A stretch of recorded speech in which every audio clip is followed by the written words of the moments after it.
Dear students, question number 1 का second part matrix method से हमें लीनियर इक्वेशन सॉल्व करने हैं।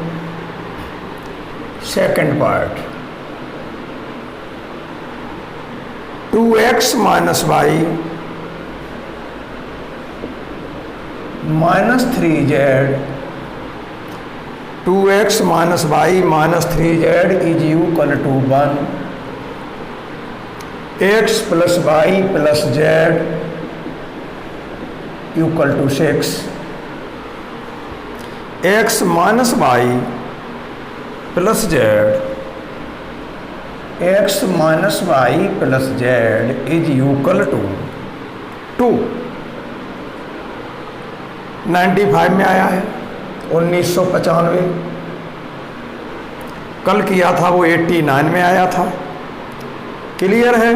क्वेश्चन 1 आता है इसमें से अवश्य 2x minus y minus 3z equal to 1, x plus y plus z equal to 6, x minus y plus z equal to 2। Compare with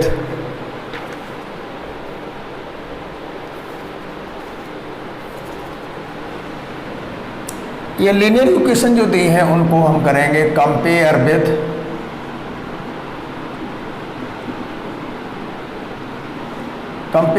ax बराबर b, देन हमारा क्या हुआ, यहां से a क्या मिलेगा, कोफिशिएंट मैट्रिक्स 2 माइनस 1 माइनस 3, क्या है 2 माइनस 1 माइनस 3,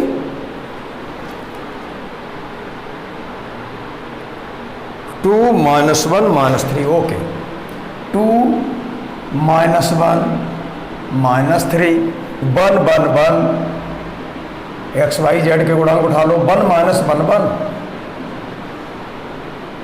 ये तो आपका a हो गया, कॉमा x क्या है, x y z column matrix और एंड और बी मैट्रिक्स है हमारी 1 6 2,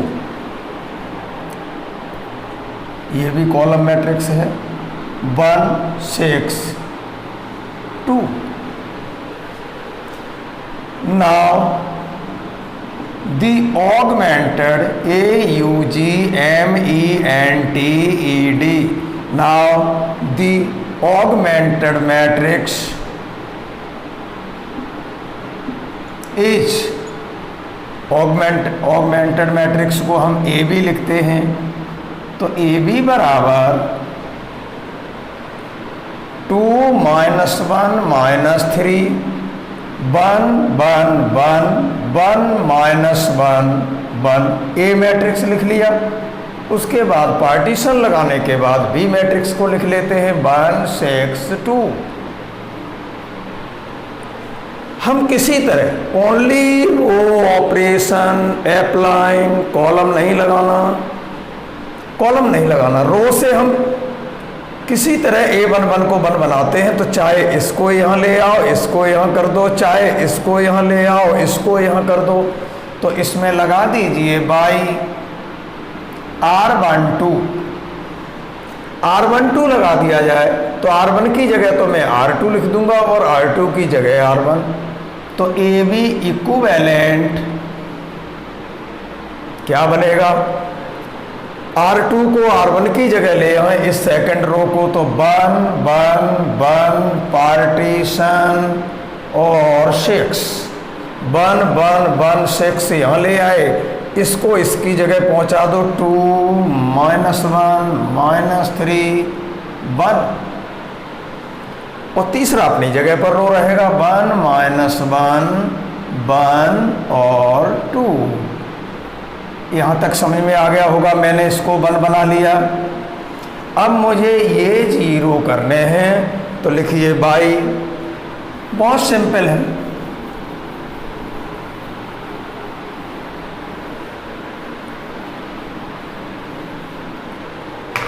बाई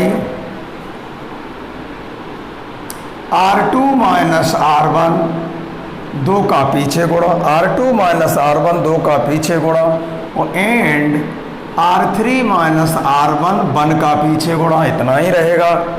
तो ए बी इक्विवेलेंट, शांतिपूर्वक, कोई जल्दबाजी की जरूरत नहीं है, R1 तो बदलेगा ही नहीं।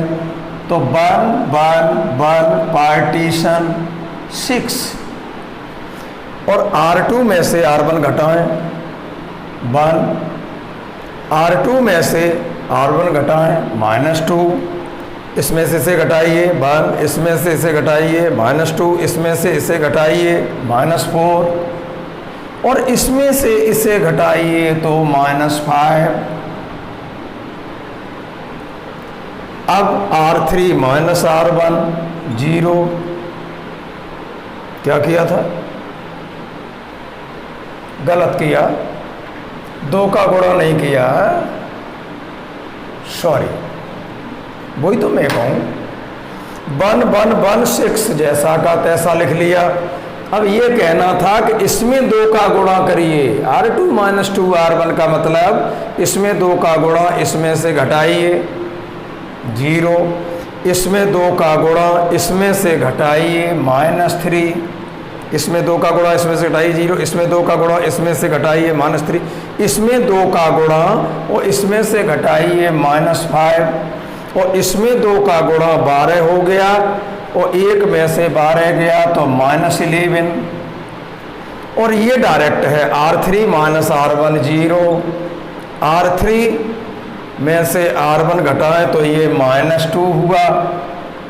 देखिए R3 minus R1 0, R3 minus R1 करें, R3 माइनस R1 करें तो ये 0 हो गया, -2 हो गया, R3 माइनस R1 -2 हो गया, और ये 0 हो गया, R3 माइनस R1 0 हो गया, और R3 माइनस R1 करें तो ये -4 हो गया। ओके, अब हम इसको 1 बनाते हैं, अब इसे हम 1 बनाते हैं, बनाइए, पहले तो इसमें माइनस का गुणा करिए और फिर इसको जोड़ दीजिए, तो बाई माइनस, क्यों, R1 से संबंध नहीं रखते, तो R2 में तो कर लीजिए माइनस का गुणा, तो ये प्लस का 3 हो गया, और प्लस के 3 में -2 जोड़ने होंगे, तो R3 जोड़ दीजिए। देखिए ध्यान दें, R2 में माइनस का गुणा करें तो ये प्लस का 3 हो गया, और फिर माइनस के 2 प्लस के 3 में जोड़ दें, 1 बन गया। तो ए बी इक्विवेलेंट कितना बना, R2 बदलेगा तो 1 1 1 पार्टीशन 6, 1 1 1 पार्टीशन 6, और R2 चेंज होगा, अभी R3 लिखिए 0 -2 0 -4 लिख लो। अब इसमें क्या करेंगे, सेकंड रो में ऋण का गुणा करके थर्ड रो जोड़ते जाइए, ऋण का गुणा इसे जोड़ दो 0, इसमें ऋण का गुणा +3 हो गया, +3 में ऋण 2 जोड़ दें 1 हो गया, ठीक है, और इसमें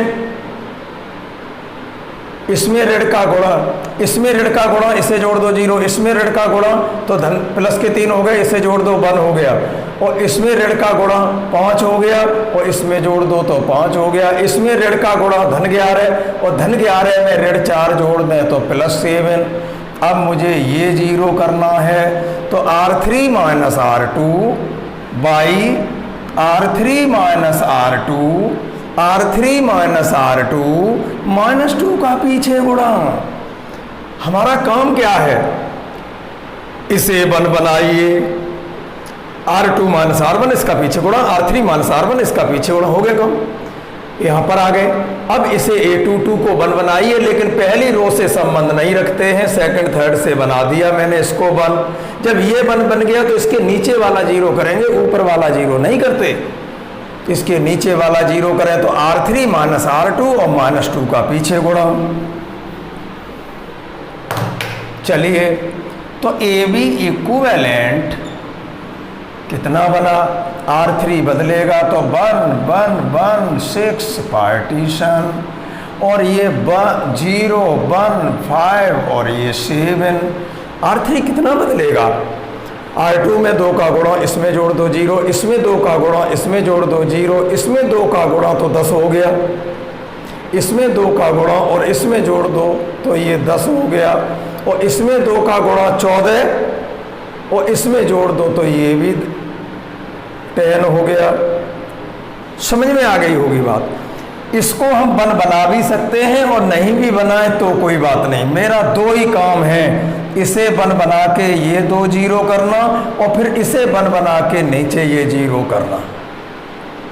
आज मैं आपको, कल मैंने 3 परिभाषाएं लिखाई थी, यहाँ पर आके फिर हम 1 डाल देते हैं। कल भी मैंने बाद में 1 कहा था, इसे बना के ये 2 नीचे 0 कर दो, इसे बना के ये 0 और मुझे कुछ नहीं करना, इसे 1 डाल दो।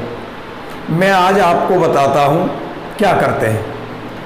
अगर इस रो में, गहराई से सुनना, कल मैंने जो 3 परिभाषाएं बताई थी वो इस प्रकार हैं।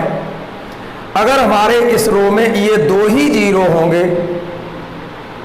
ओनली 1 सॉल्यूशन, ये 2 0 होंगे, ओनली 1 सॉल्यूशन, ये तीनों 0 हो जाए लेकिन ये 0 ना हो, नो सॉल्यूशन, और ये पूरी लाइन 0 हो जाए, 2 0 यूनिक सॉल्यूशन, ये शुरू के 3 0, ये 0 नहीं होना चाहिए शुरू के, 2 0 ओनली 1 सॉल्यूशन, ये तीनों 0 नो सॉल्यूशन, और ये पूरी रो 0 इनफाइनाइट सॉल्यूशन। ज़्यादातर क्वेश्चनों में ये हमारा नियम फॉलो करेगा, तो ये तुक्का नहीं मारना।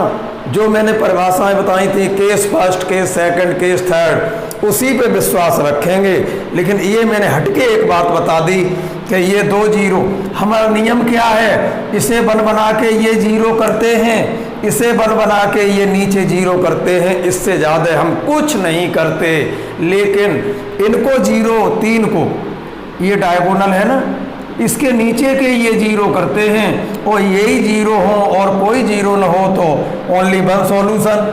ये ए मैट्रिक्स यहाँ तक लिखी है पार्टीशन के इधर, उसकी ए का तीनों 0 हो जाए तो नो सॉल्यूशन, और ए के भी तीनों 0 हो और ये बी का टर्म भी ये 0 हो जाए तो इनफाइनाइट या मैनी सॉल्यूशन। 3 केस थे, 3 केस किस प्रकार हैं, ये 2 0,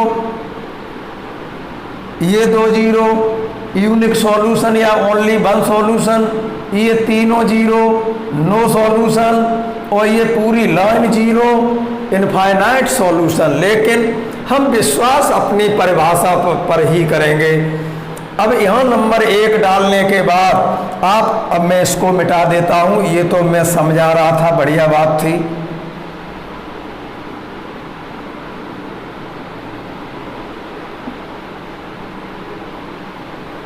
अच्छी बात थी, ये 2 0 ओनली 1 सॉल्यूशन, ये तीनों 0 नो सॉल्यूशन, और ये पूरी लाइन 0 तो इनफाइनाइट सॉल्यूशन।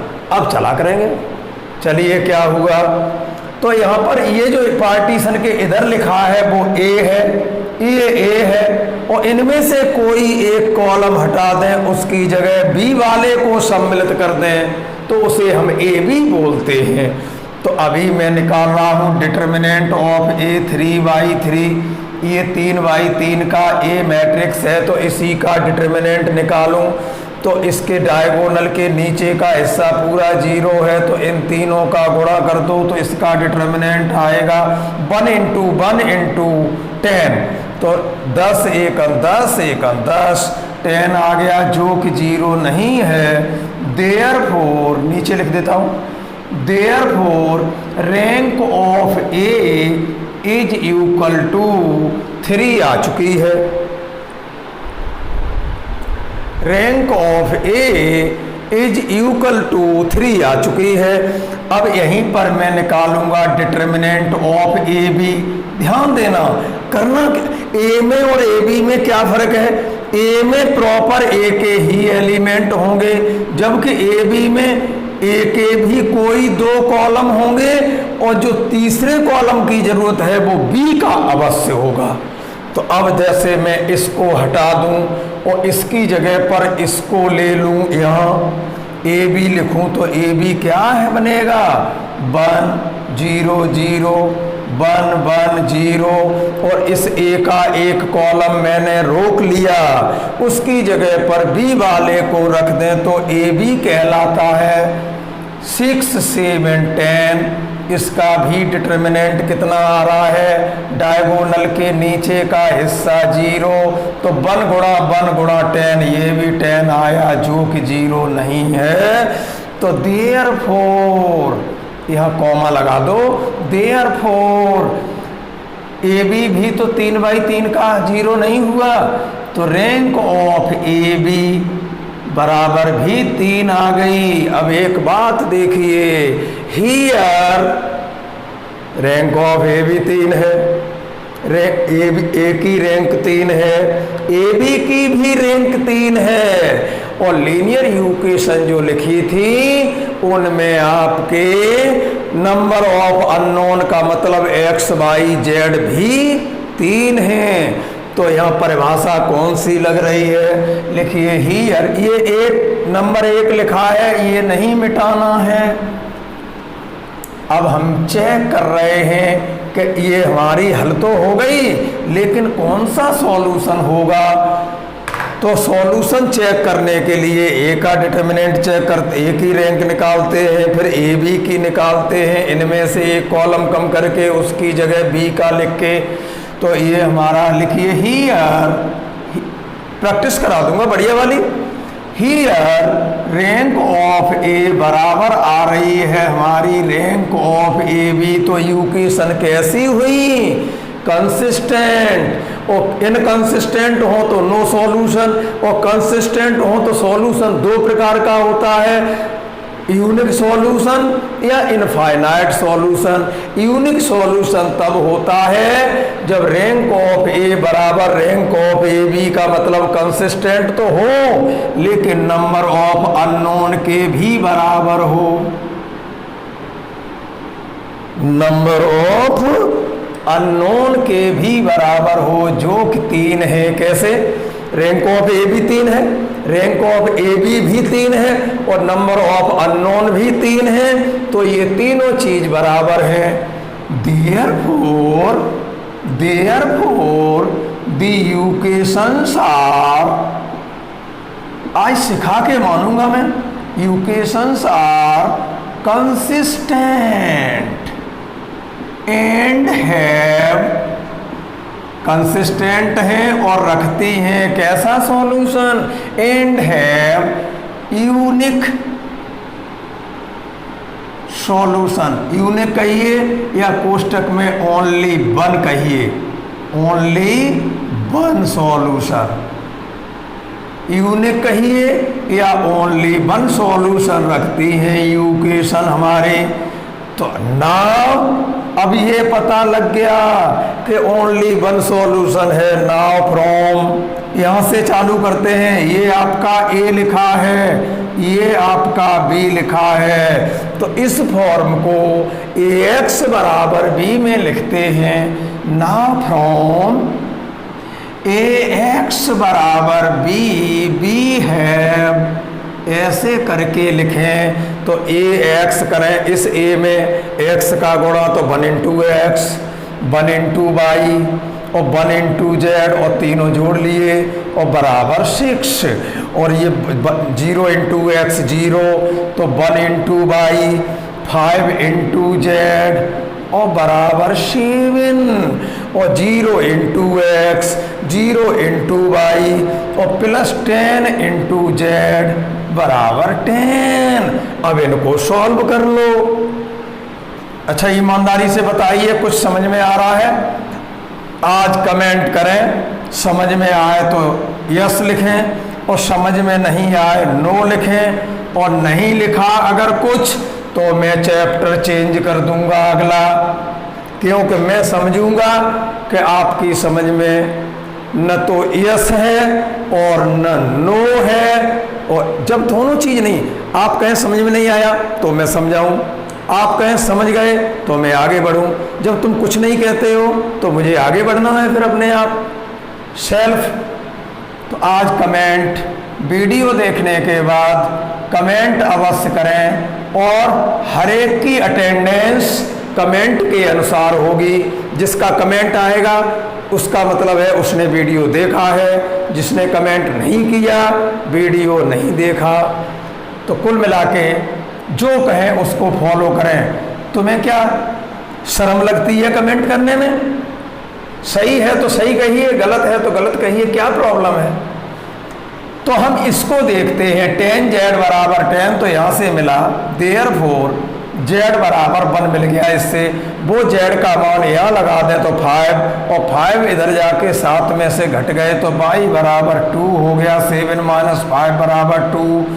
अब z का मान 1 रख दो और y का मान 2 रख दो तो 1 और 2 3, और 3 उधर जाके 6 में से घटा दो तो x का मान 3 हो गया।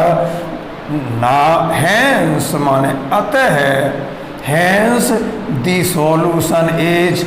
अच्छा, तुम ये नहीं देखते हो कि जो सॉल्यूशन आए वो सही है भी कि नहीं? हैंस दी सॉल्यूशन इज क्या आया? x बराबर 3, y बराबर 2 और z बराबर 1। जो इस क्वेश्चन के 3 यूकेशन थे उनमें रख के देखना, सबको लाई करना चाहिए।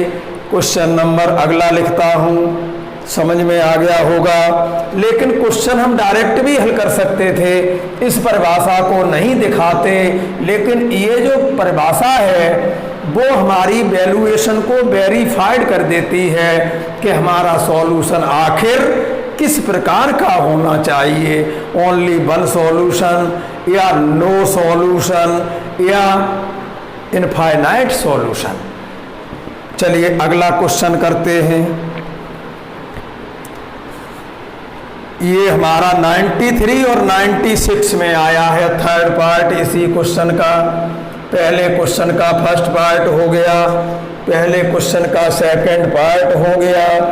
अब इसका थर्ड पार्ट करते हैं जो कि 93 और 96 में आया है।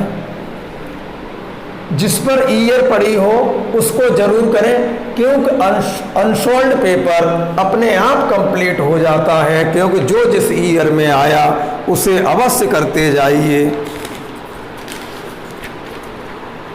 चलिए अगला क्या है? x + 2y + 3z, x + 2y + 3z = 4। Third part, x + 2y + 3z = 4 और है 2x + 3y, 2x + 3y + 8z और = 7। और तीसरा इक्वेशन है x - y + 9z, x - y + 9z = 1। चलो एक बार मिला लेते हैं, क्योंकि कहीं गलती लिख गई तो पूरी मेहनत खराब हो जाएगी। ओह क्या दिक्कत है, बदल लो इसको। अब मैं एक बात सिखाऊं, तुम्हें पूरी एक्सरसाइज भी करने की जरूरत नहीं है। कोई भी इक्वेशन लिख लो, लेकिन मेथड आना चाहिए। जो नंबर 1 डाल देते हैं वो वाला, और उसके बाद रैंक निकालते हुए और नंबर ऑफ अननोन की सहायता से परिभाषा फॉलो करनी आनी चाहिए कि इसमें कौन सी परिभाषा बिलोंग कर रही है। तो एक बार चेक कर लेते हैं। अच्छा बेटा, x थर्ड पार्ट है, x + 2y + 3z = 4, 2x + 3y + 8z = 7, x - y + 9z = 1। चलिए हल करते हैं। कंपेयर विद समझ में आ जाए तो जरूर बताना, और किस जगह पर समझ में नहीं आया तो तुरंत कॉल करें। Compare with ax = b, then a का मान क्या है? कोफिशिएंट मैट्रिक्स 1 2 3 गुणांक लेते हैं, इसलिए इसे कोफिशिएंट मैट्रिक्स बोलते हैं। और जब a b लिखते हैं तब ऑगमेंटेड 1 2 3 2 3 8 2 3 8 2 3 8 और 1 minus 1 9, 1 minus 1 9, comma capital x matrix क्या है, एक्स वाई जेड, ये कॉलम मैट्रिक्स होती है, कॉलम होगी तब ए एक्स करने पर ये बनेगा। और एंड बी बराबर क्या है, बी मैट्रिक्स है 4 7 1, 4 7 1।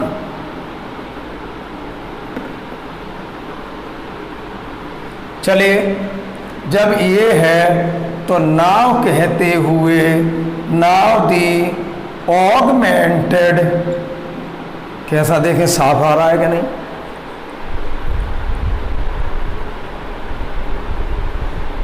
Okay. Now the augmented matrix is, जिसे हम ए बी से लिखते हैं, हो सकता है किताब बी से लिखती हो सकता है किताब बी लिखती हो,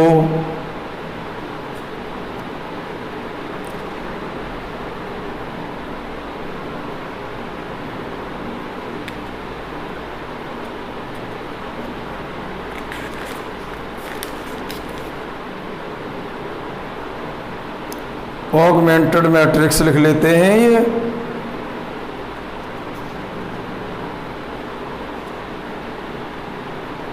हाँ, ये बी से लिखते हैं, लेकिन ये बी से लिखते हैं, अगर हम बी से लिखेंगे तो तुम ये कहोगे कि ये भी बी है और ये भी बी है, तो फर्क क्या है। इसलिए हम ए बी को, ए बी का मतलब गुणा से नहीं है, ए बी का मतलब है A and B both matrix are combined या कॉम्बिनेशन। तो A B is equal to, मेरा लिखना ज़्यादा उचित है, तो ए बी लिखें तो आपको उसमें ए बी दिखेगी और पार्टीशन के बाद बी भी दिखेगी। तो 1 2 3 1 2 3 2 3 8 1 माइनस 1 9 और पार्टीशन 4 7 1।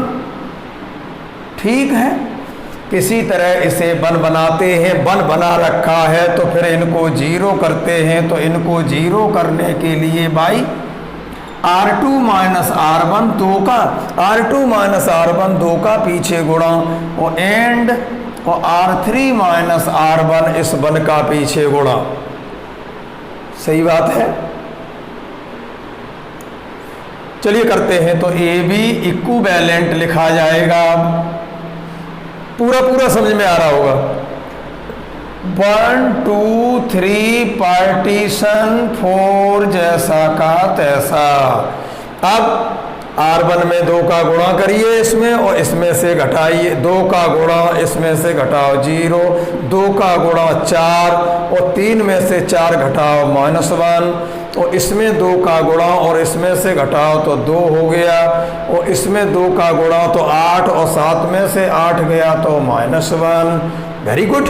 और R3 minus R1 0, R3 minus R1 करें तो यहाँ -3, R3 minus R1 0, R3 minus R1 करें तो -3 और R3 माइनस R1 करें तो यहाँ 6 और R3 माइनस R1 करें तो यहाँ -3। ठीक है, यहाँ 1 बनाते हैं तो सेकंड रो में 2 का गुणा कर दो, लेकिन इसे 1 बनाते हैं तो पहली रो से मत बोलना, यहाँ पर लिख लीजिए आप। इसे 1 बनाने के लिए सेकंड रो में माइनस का गुणा करिए केवल। अब धीरे धीरे आप सीख रहे होंगे और नहीं सीख रहे तो अब धीरे धीरे सीख जाओगे। सबसे बढ़िया टॉपिक चल रहा है। तो बाई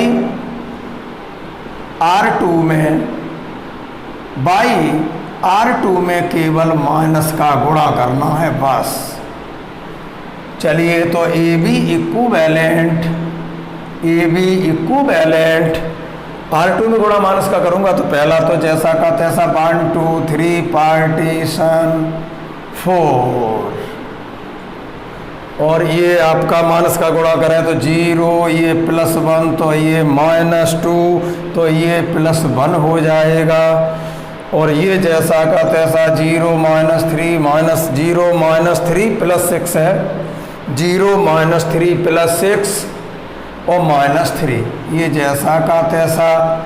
अब ये 1 बनाते हैं तो ऋण का गुणा करके 1 बना लिया, तो अब इसको 0 करिए तो बाई हो गया काम, लास्ट लाइन है बाई R3 माइनस R2 और -3 का पीछे गुणा, तो AB इक्विवेलेंट। देखिए R3 बदलेगा केवल, तो 1 2 3 पार्टीशन 1 2 3 पार्टीशन 4। ये पार्टीशन क्यों लगाते हैं, ये लास्ट तक लगा रहता है तो हमें पता लग जाता है कि पार्टीशन के इधर का लिखा है वो A मैट्रिक्स है और इधर का लिखा है वो B मैट्रिक्स है, और दोनों को पार्टीशन के रूप में एक ही मैट्रिक्स में दोनों को लिख लें, उसे हम ऑगमेंटेड AB बोलते हैं। AB का मतलब A गुणा B से नहीं है। और 0 1 R3 बदलेगा, उतार लो इसको भी, 0 1 -2 और ये आपका 1 0 1 -2 और ये 1। अब क्या करेंगे आप, R2 में 3 का गुणा और R3 में जोड़ दो। R2 में 3 का गुणा, R2 में 3 का गुणा, इसमें जोड़ दो 0, इसमें 3 का गुणा, इसमें जोड़ दो 0, और इसमें 3 का गुणा तो 3 दूनी 6, इसमें 3 का गुणा तो ये हो गया 3 दूनी 6, और 6 में ऋण 6 में 6 जोड़ दो 0। अब की बार कुछ होने वाला है, मैंने ये 2 0 किए थे और कैलकुलेशन ने ये अपने आप 0 कर दिया। अब देखते हैं ये किस में जाएगा। चलो फिर देख लो, 1 2 3 4, और ये हमारा क्या था, क्या था,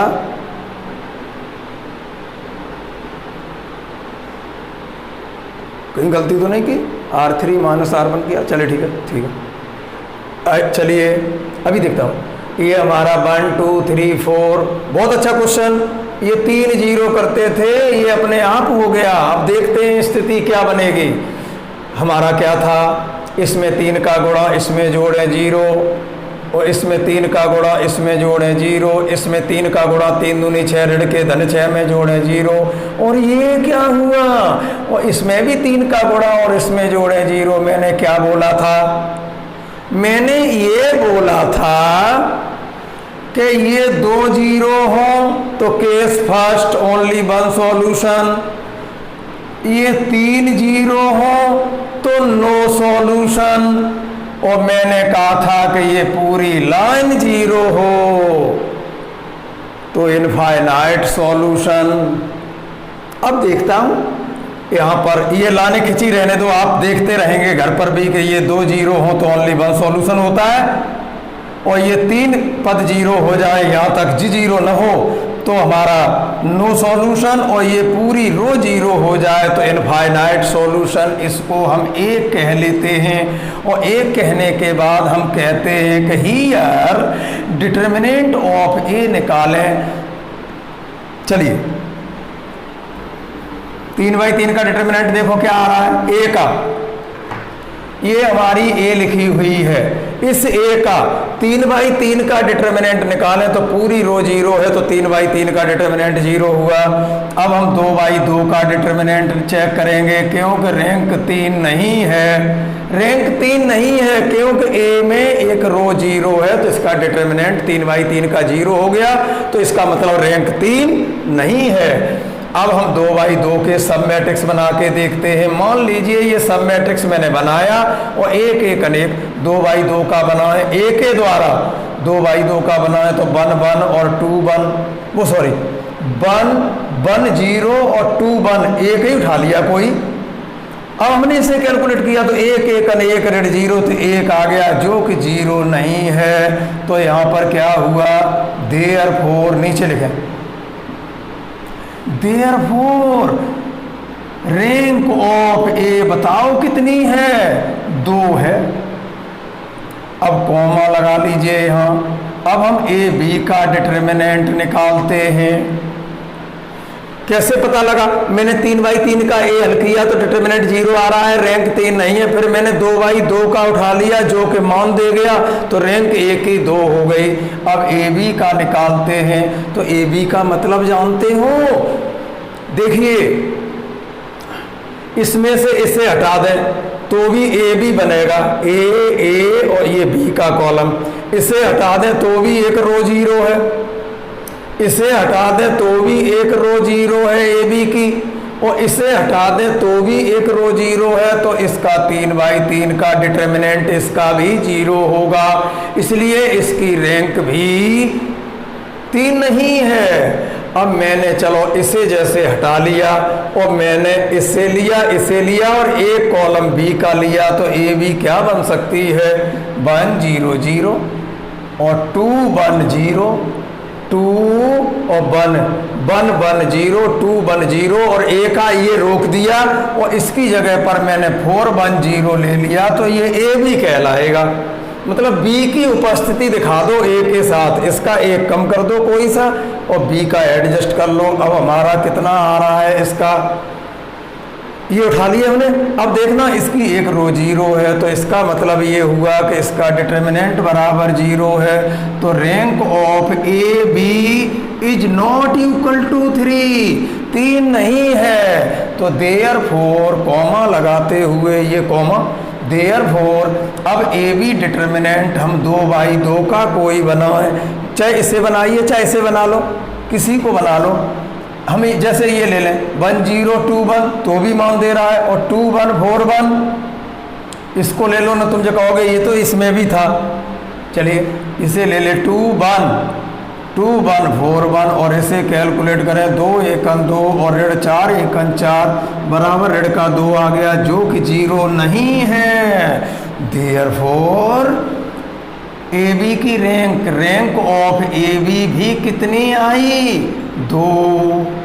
ए की रैंक 2, ए बी की भी रैंक 2, तो इक्वेशंस आर तो हो गई कंसिस्टेंट। अब नंबर ऑफ अननोन पे असर दिखाएगा। अब देखिए इसकी 2 है, इसकी 2 है, तो रैंकें तो बराबर हैं, लेकिन ये जो 2 हैं वो कम हैं नंबर ऑफ अननोन 3 से, इसलिए इनफाइनाइट में चला गया। इतना लिखने के बाद तो यहाँ कहिए दैट इज माने इसका मतलब, परिभाषा क्या बन रही है, रैंक ऑफ ए और रैंक ऑफ ए बी के बराबर तो है, लेकिन less than number of unknowns, less than number of unknowns. जैसा नंबर ऑफ अननोन क्या थे, एक्स वाई जेड 3 थे नंबर ऑफ अननोन, और रैंक के 2 ही 2 आई हैं और बराबर आई हैं, तो बराबर आ गई हैं। वो तो यहाँ तक कह रहा है कि इक्वेशन कंसिस्टेंट हैं, और कंसिस्टेंट है तो सॉल्यूशन जरूर होगा, लेकिन उनमें से कौन सा वाला होगा, क्योंकि less than number of unknown कहने का मतलब इसकी रैंक 2, इसकी रैंक 2 2 2 बराबर तो हो गई 2, लेकिन जो 2 रैंक आई है वो नंबर ऑफ अननोन जो 3 है मेरे पास, उस 3 नंबर ऑफ अननोन से इन दोनों की रैंक कम है और बराबर है। Less than number of unknown comma लगा के लिखिए देयरफॉर द इक्वेशंस आर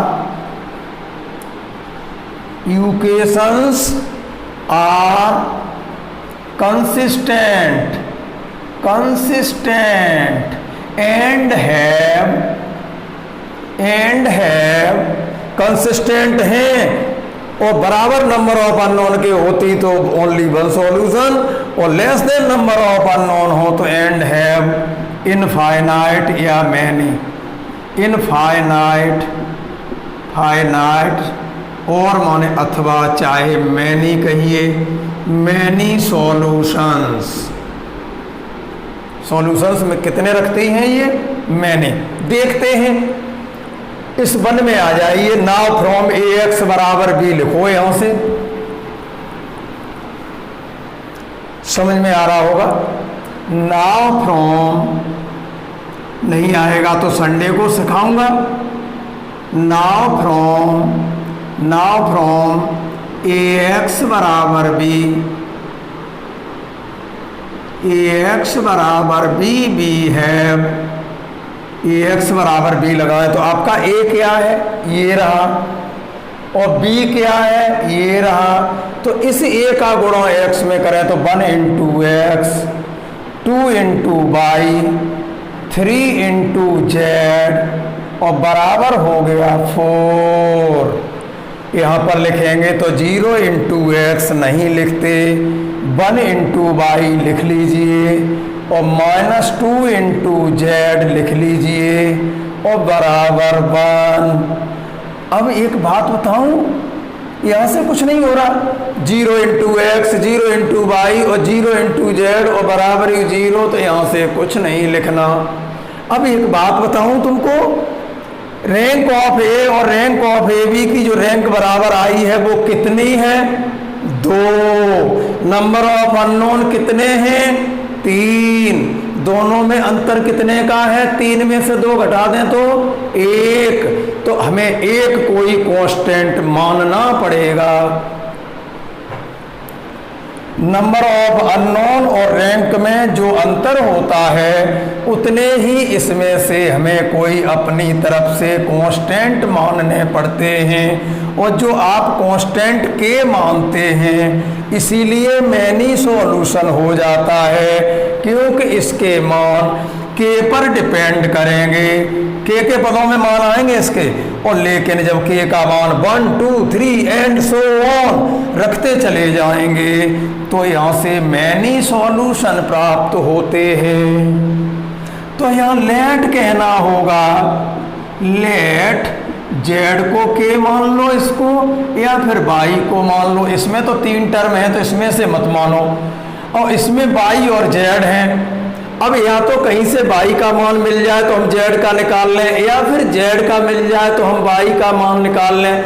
और अल्फ़ाबेट के हिसाब से एक्स वाई जेड, जेड तीसरे नंबर पर आता है इसलिए हम जेड को मान लेते हैं।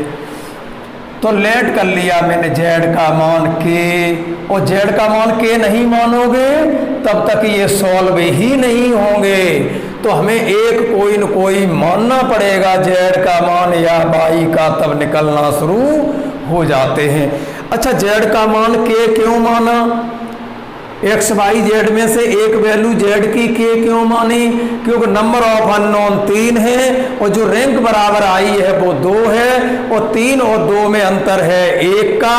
तो 1 का अंतर हो, नंबर ऑफ अननोन और रैंक में जितने का अंतर हो उतने ही हमें यहाँ पर एक्स वाई जेड में से मान मानने पड़ते हैं। तो रैंक 2 आ रही थी ए की और ए बी की, और नंबर ऑफ अननोन 3 थे, तो 3 में और 2 में अंतर हो गया 1 का, तो मुझे कोई एक ही मानना पड़ेगा। तो जेड को के मान लिया, जेड को के मान लिया, देन वो जेड का मान के यहाँ रख दो, तो बाई माइनस हो गया 2 के बराबर 1। तो बाई का मान, जेड का मान तो के हो ही गया जो माना था, बाई माइनस 2 के बराबर 1, तो बाई बराबर 2 के प्लस 1, ये बाई का मान हो गया। एंड अब ये हमने देखिए जेड का मान के माना, वो यहाँ रख दिया, बाई का आ गया। अब बाई का और जेड का इसमें रखो, and x plus 2 into x plus 2 into, और बाई का मान है 2 के प्लस 1 और प्लस 3 इंटू, और जेड का मान है के और बराबर 4। तो ये हो गया x प्लस 2 दूनी 4 के और 2 एकम 2 और प्लस 3 के बराबर 4।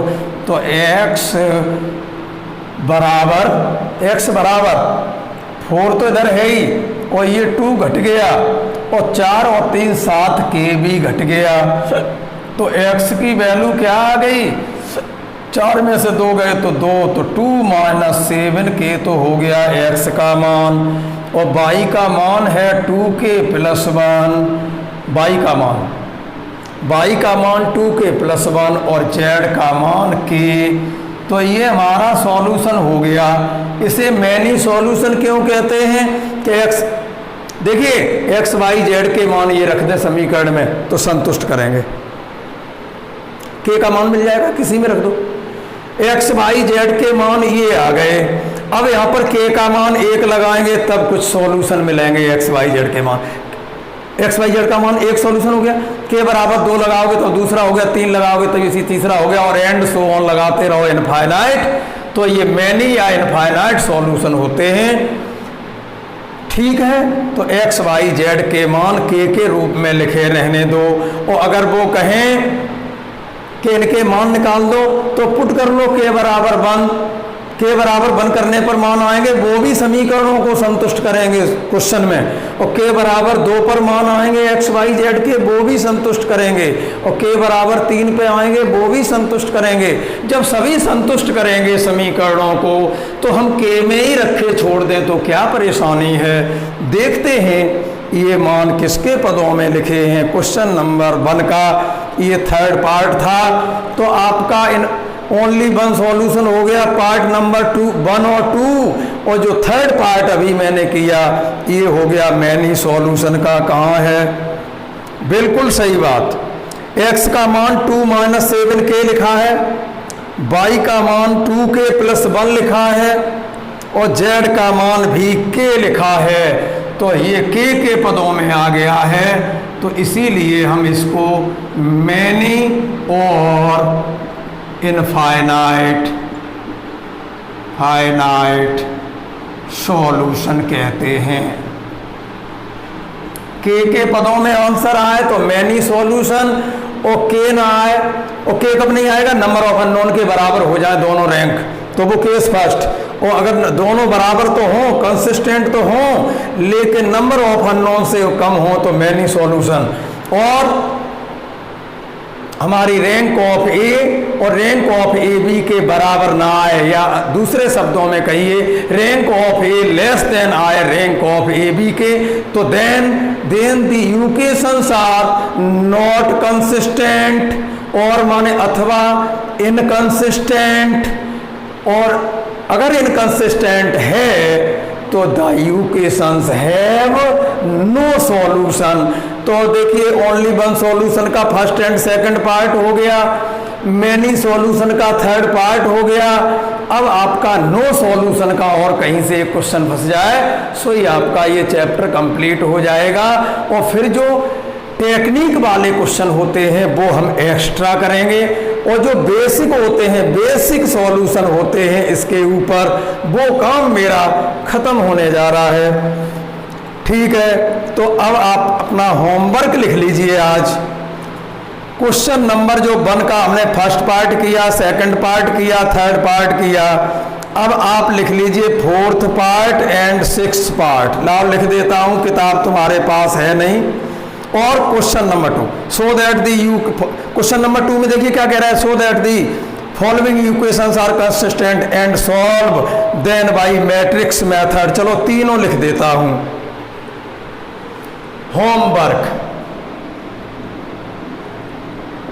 होमवर्क में क्वेश्चन नंबर 1,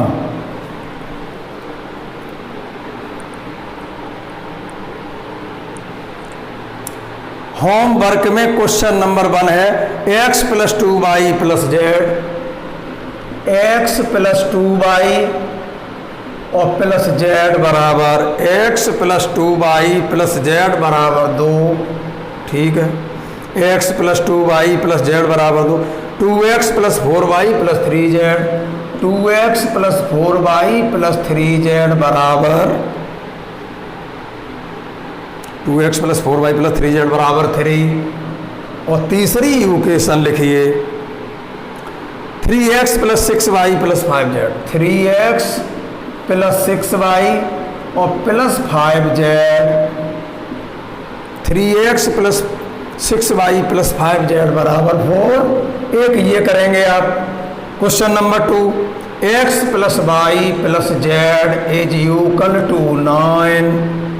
ये होमवर्क लिख रहा हूँ बेटा, x + y + z = 9, 2x + 5y, 2x + 5y + 7z = +7z। z है 72 लिख गया है, ये 72 नहीं है 7z है। 2x + 5y, 2x कौन था, 2x + 5y + 7z = 52। और तीसरी इक्वेशन है 2x + y और -z, 2x + y - z बराबर 0। ये दूसरा क्वेश्चन हो गया। अब ये हम तीसरा और लिखते हैं जो क्वेश्चन नंबर 2 करके है किताब में। चलिए तीसरा लिखिए, x1 minus x2 plus x3। x1 minus x y z हो चाहे x1 x2 x3 हो, यहाँ unknown variable x y z है तो यहाँ unknown variable x y z के हिसाब से x1 x2 x3 है। तो x1 minus x2 plus x3 बराबर 2 लिख लिया। 3x minus x2, 3x1 minus x2, 3x1 minus x2 plus 3x3 is equal to -6। और तीसरा इक्वेशन है इसका x1 plus x2 plus x3 बराबर -18। ये आपको 1 2 3 क्वेश्चन करके देने हैं कल, और क्वेश्चन सॉल्व करने के बाद ग्रुप में नहीं डालें कि सर चेक करो, नहीं, यहाँ से जब सॉल्व करोगे फिर तुम्हारे एक्स वाई जेड के मान आएंगे। वो मान अगर इन तीनों इक्वेशन को सेटिस्फाइड करते हैं तो आपने सही किया, अदरवाइज दोबारा चेक करना शुरू कर दीजिए। ठीक है, तो आज हमारा ये मैट्रिक्स मेथड चल रहा था। मैट्रिक्स मेथड में 3 प्रकार के क्वेश्चन थे। पहली परिभाषा ओनली वन सॉल्यूशन, दूसरी परिभाषा नो सॉल्यूशन, तीसरी परिभाषा बिलोंग कर जाए। मेथड एक ही है, कंडीशन 3 है, तो इनफाइनाइट सॉल्यूशन। ये हमारी नन होमोजीनियस लीनियर इक्वेशन चल रही थी। क्या? Non homogeneous linear equations. और कल जो टॉपिक आपका होगा वो होगा होमोजीनियस लीनियर इक्वेशन।